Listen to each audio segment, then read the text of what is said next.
Presiding Officer, of all the issues we could spend precious parliamentary time on, we are here today to debate the constitution of an independent Scotland.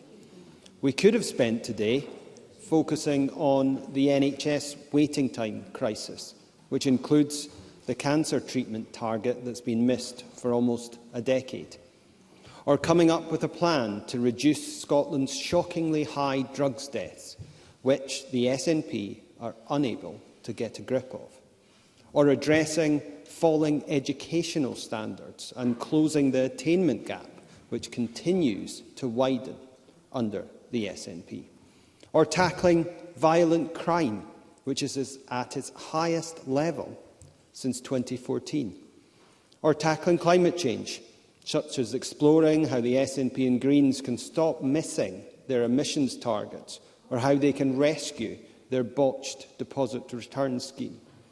But instead of dealing with the real issues affecting people across Scotland, the SNP and Greens would rather use up the time of this chamber discussing their ever more convoluted independence fantasy. A fantasy constitution triggered by a fantasy independence referendum, which triggers another fantasy referendum to adopt the fantasy constitution. And that's all this latest independence paper is. More fantasy released in time to placate the party faithful at the SNP's weekend conference on independence. But what isn't a fantasy is the 1.5 million a year that the Scottish Government are paying 24 civil servants in their Constitutional Futures Division to work on these prospectus for independence papers and similar projects. No. Up until recently, the First Minister suggested that these prospectus for independence papers were a waste of time. Happy to. Stuart McMillan.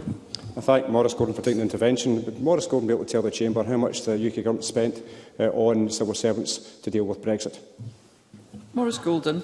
I'm neither responsible for or accountable to the UK Government, but if the member would like to question the UK Government, there will be a general election coming up which the member may want to consider standing in. But the First Minister suggested that the prospectus for independence papers were a waste of time as they were being ignored by the general public. But according to the First Minister, it will be different with him, because of course he wants to be known as the first activist, and that it would be his job as First Minister to get these fantasy documents into the hands of activists, which begs a number of worrying questions. Does the member really think that this is the role the First Minister entails? And more alarmingly, how can it be appropriate to have 24 civil servants at a cost of £1.5 million a year producing documents to be used by SNP activists? Now, I know the 1.5 million may seem like a drop in the ocean when it comes to the hundreds of millions of pounds that this government wastes. But try explaining that to the families up and down the country who are struggling every day with the cost of living crisis. The SNP act as if they are alone. I need to make progress in the last 22 seconds. The SNP act if they alone know what's best for Scotland, but the Scottish people rejected independence in a free and fair referendum. Scotland told them no, and the SNP have never come to terms with that.